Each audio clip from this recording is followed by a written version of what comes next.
Hello friends, welcome back to another video. Friends, कैसे हैं आप लोग? आशा करते हैं आप लोग अच्छे होंगे और अपना पढ़ाई अच्छे से कर रहे होंगे। फ्रेंड्स, हम लोगों ने 1856 तक पढ़ा था और आज 1856 के आगे के गवर्नर जनरल को पढ़ेंगे। तो आइए शुरू करते हैं इस वीडियो को। जैसा कि हम लोग आधुनिक भारत के इतिहास के पढ़ रहे हैं और उसके अंतर्गत कंपनी के अधीन गवर्नर जनरल टॉपिक को कर रहे हैं, तो उसी टॉपिक को हम लोग कंटिन्यू करेंगे। तो आइए शुरू करते हैं इस वीडियो को। देखिए, 1856 से 1862 ईस्वी तक लॉर्ड कैनिंग का शासनकाल रहा। तो यह भारत में कंपनी द्वारा नियुक्त अंतिम गवर्नर जनरल तथा ब्रिटिश सम्राट के अधीन नियुक्त भारत का प्रथम वायसराय था। ठीक है। इसके समय की सबसे महत्वपूर्ण घटना थी सन 1857 ईस्वी का ऐतिहासिक विद्रोह, जिसे सिपाही विद्रोह के नाम से भी जानते हैं। और इसी विद्रोह के बाद प्रशासनिक सुधार के अंतर्गत भारत का शासन कंपनी के हाथों से सीधे ब्रिटिश सरकार के नियंत्रण में ले लिया गया। कैनिंग के समय में 1861 ईस्वी में उच्च न्यायालय अधिनियम बनाया गया, जिसके अनुसार पुरानी सुप्रीम कोर्ट और सदर अदालतों को समाप्त कर दिया गया और कलकत्ता, मद्रास तथा मुंबई में एक एक उच्च न्यायालय की स्थापना की गई। 1866 में आगरा में एक उच्च न्यायालय की स्थापना की गई, जिसे 1875 ईस्वी में इलाहाबाद स्थानांतरित कर दिया गया। नेक्स्ट पॉइंट है, कैनिंग के समय में ही 1856 ईस्वी में विधवा पुनर्विवाह अधिनियम स्वतंत्र रूप से लागू हुआ और भारत में पहला कानूनी विधवा विवाह कलकत्ता में 7 दिसंबर 1856 ईस्वी को ईश्वर चंद्र विद्यासागर की प्रेरणा और देखरेख में संपन्न हुआ था। 1856 में पैतृक संपत्ति से संबंधित जो कानून बनाया गया, उसके अनुसार यह निश्चित किया गया कि धर्म परिवर्तन करने पर किसी व्यक्ति को उसकी पैतृक संपत्ति से वंचित नहीं किया जाएगा। 1857 ईस्वी में कैनिंग के समय में ही महालेखा परीक्षक पद का सृजन किया गया, जो स्वतंत्रता के बाद नियंत्रक एवं महालेखा परीक्षक कहलाया, जो आज भी है यह संस्था है।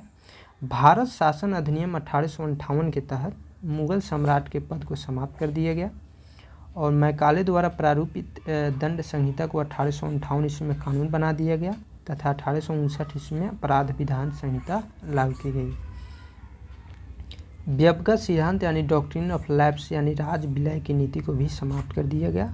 1861 ईस्वी में इंडियन काउंसिल एक्ट पारित हुआ तथा पोर्टफोलियो प्रणाली लागू की गई।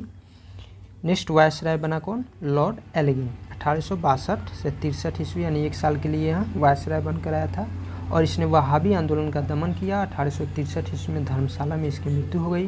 धर्मशाला कहाँ है? यह हिमाचल प्रदेश में है। नेक्स्ट वायसराय लॉर्ड लॉरेंस था। 1864 से 1869 ईस्वी तक इसका कार्यकाल रहा और 1865 ईस्वी में भूटान ने ब्रिटिश साम्राज्य पर आक्रमण किया था इसके काल में। और अफगानिस्तान के संबंध में इसने हस्तक्षेप की नीति अपनाई, जिसे शानदार निष्क्रियता के नाम से जाना जाता है। इसी के समय में उड़ीसा में सन 1866 में तथा बुंदेलखंड एवं राजपूताना में 1868-69 ईस्वी में भीषण अकाल पड़ा था। इसने हेनरी कैंपबेल के नेतृत्व में एक अकाल आयोग का गठन किया। सन 1865 ईस्वी में इसके द्वारा भारत एवं यूरोप के बीच प्रथम समुद्री टेलीग्राफ सेवा शुरू की गई थी। नेक्स्ट कौन है? तो नेक्स्ट है लॉर्ड मेयो, जो 1869 से 1872 ईस्वी तक रहा था। और लॉर्ड मेयो ने अजमेर में 1872 ईस्वी में मेयो कॉलेज की स्थापना की और इसने 1872 ईस्वी में एक कृषि विभाग की स्थापना की। एक अफगान शेर अली अफरीदी ने 8 फरवरी 1872 में चाकू मारकर इसकी हत्या कर दी और भारत में अंग्रेजों के समय में प्रथम जनगणना इसी के काल में यानी 1872 ईस्वी में हुआ था। नेक्स्ट वायसराय बनकर आया लॉर्ड नॉर्थब्रुक, जो 1872 से 1876 ईस्वी तक कार्य किया और इसके समय में बंगाल में भयानक अकाल पड़ा था और इसने बड़ौदा के मल्हार राव गायकवाड़ को भ्रष्टाचार के आरोप में पदच्युत कर मद्रास भेज दिया था। और लॉर्ड नॉर्थब्रुक ने यह घोषणा की थी कि मेरा उद्देश्य करों को हटाना तथा अनावश्यक वैधानिक कार्रवाइयों को बंद करना है।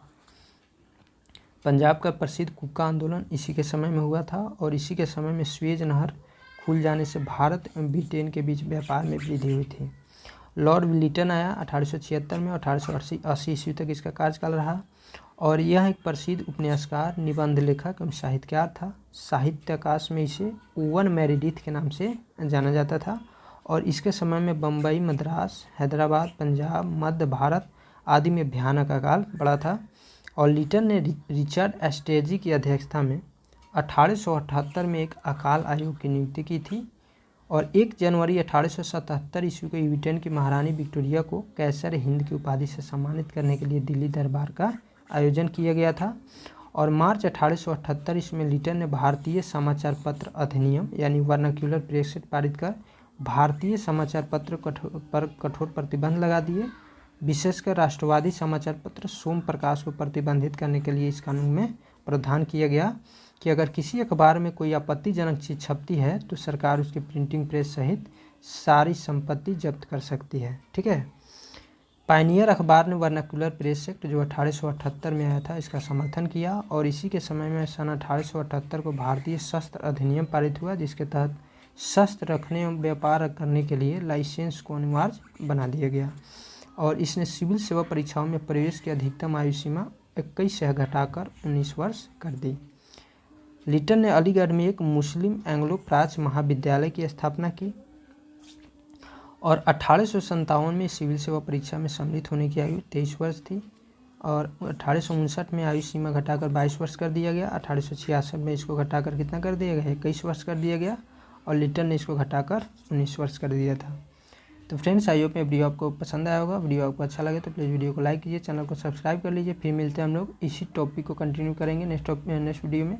तब तक के लिए हंसते रहिए, पढ़ते रहिए। जय हिंद।